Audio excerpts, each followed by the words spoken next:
guys, I finally got my Haslab packs, and today I want to take a little bit of time and talk about them.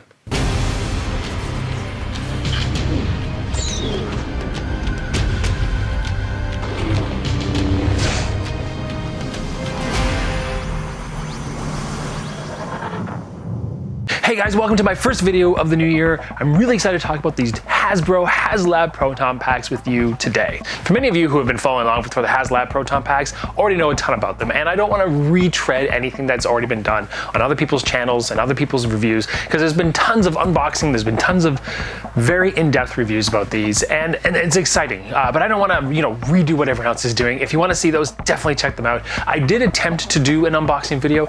It just didn't go the way I wanted it to go. It's very fascinating. It's a very amazing experience, especially the first time doing it. You're sitting there and you're opening up the box after box and getting the sliding floor and finding each piece as you remove it, and really it's well worth the experience alone. I know that if you don't have one, the only recourse to getting one is to find someone who's selling an extra one, either online or in person or on Facebook Marketplace or whatever. And if you are a big Ghostbuster fan, I highly recommend getting it if you can, and if you can afford it. I definitely recommend it. Now, I grabbed a couple, as you can see behind me. The one in the middle is the one I built, which I briefly discussed on my channel, and I had one working video about it, but I never went back to do a showcase. So I will, in the future, do a video about this one. But for this video, I wanted to focus on these Haslabs. Now, yes, I have two of them here because I got a wife and kids, and everyone wants the Ghostbuster. What you can't see is down here, I have the Spirit Pack, and I even have a modified counter pack, which I'll show in some close-ups as well.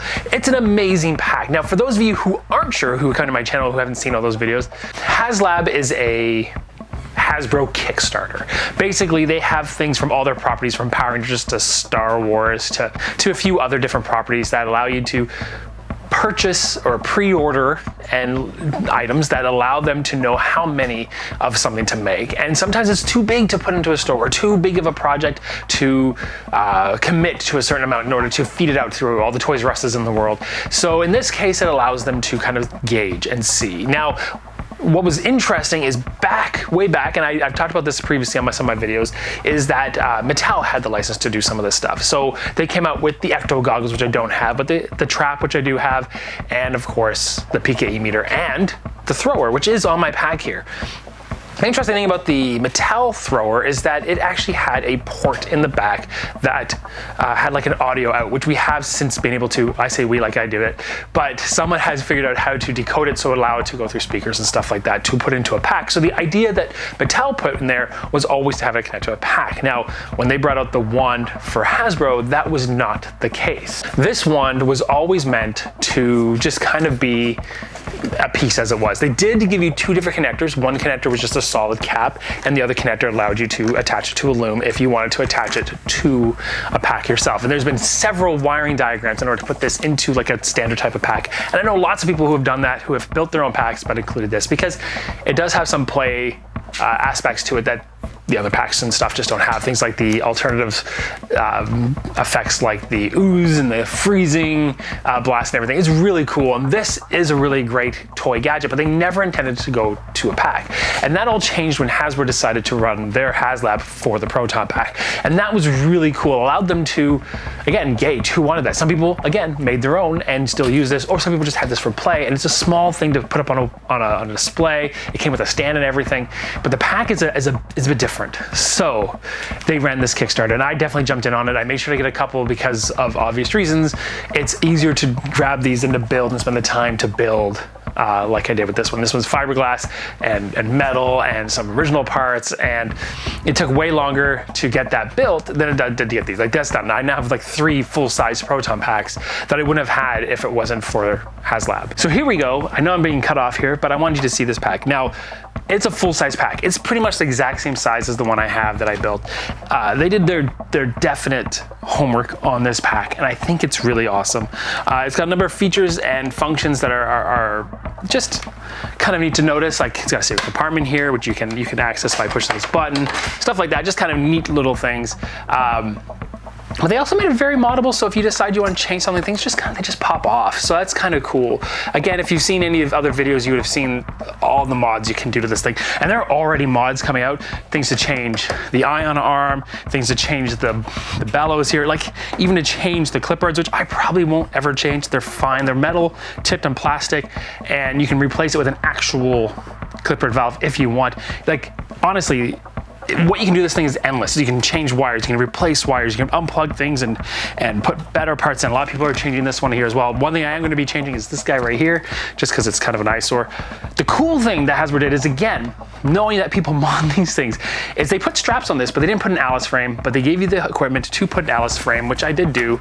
It's a very, very simple mod. And all of a sudden you can attach it, and they gave all this, which needs some painting to make it, but right now everything's just stock. But it's all there. So functionally it works pretty much like you'd expect. What's great is it works like the film, so you have the on switch right there. You have your volume, which is exactly where I put my volume on mine. And you have the lights. Now these are at the Afterlife mode. We do have the 84 mode where it kind of just goes slowly across, but I kind of like the difference.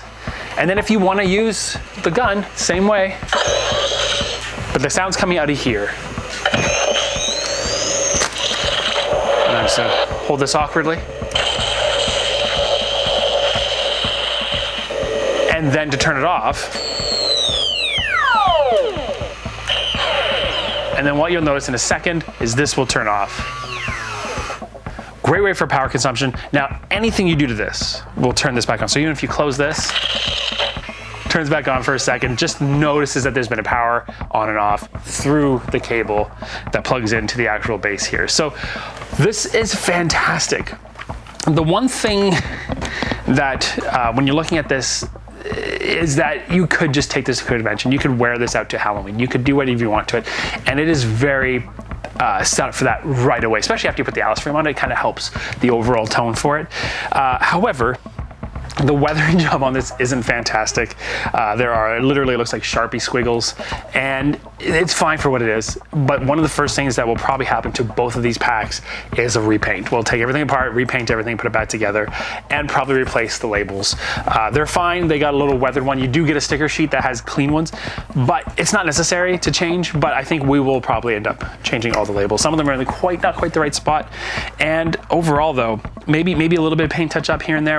I'm not going to be doing massive mods. If I do, I'll make some videos on it, because it's really fascinating how little things can happen.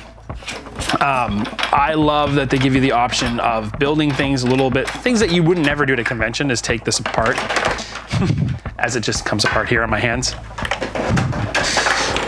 And you have the complete underside, just like in the movie, including all that stuff on the inside.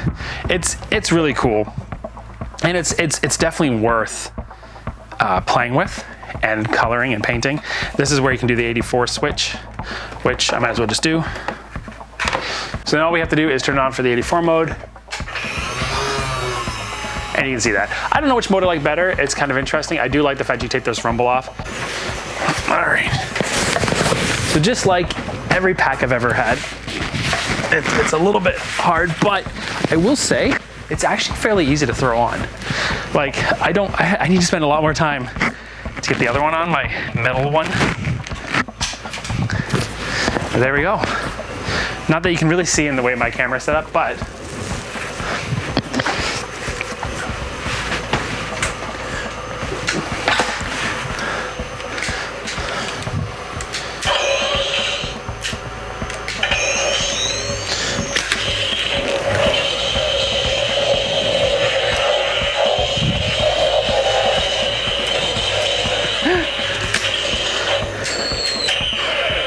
how cool. Like, honestly, highly recommend getting this if you can get it. If you get it at a decent price, highly recommend it.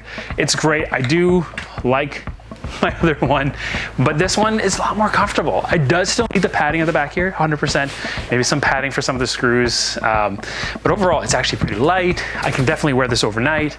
Like, I wore this at Halloween this past year. It was very heavy. This would be a lot more comfortable. So, if you guys have any questions, I'm also going to show right here comparisons with the pack with 2 other packs, actually all 3 packs. just so you can get an idea. You can see it with the metal and fiberglass kit. You can see how close it is and actually how realistic it looks compared to it. I think they did a great job in making it work between the two. And really, when you're looking at it, you can really see that they have a different flavor, but they're really good. I'm really excited. I'm really excited to see how well they work side by side. I think no one will really ever notice the difference. Next up, you can actually see it with the Spirit Pack. This is pretty much unmodified, except that I put an Alice frame on it. Obviously, the lighting has some issues, as you know, but the scale size is obvious. I really feel like the Spirit Pack works great as a kid's pack, and I think it's really well worth it in that regard. And then last up is the custom painted Kenner that I made with my son, and it's got a great scale and size for a smaller body, but it's also basically showing off what I had scale-wise when I was a kid versus what I have now as an adult, and it's kind of crazy. So there you guys go. If you have any comments, questions, thoughts about the Haslab Proton Pack, let me know down in the comments below. I really appreciate you guys taking a look at this and seeing this. I'm really excited to have more videos, so stay tuned. Please subscribe to get updates of when I have videos. I'm hoping to get way more into videos this month, and I have a ton of stuff to show you that I've been working on making, and along with the TARDIS console. So make sure you stay tuned for more of that. For now, keep on busting and keep on watching.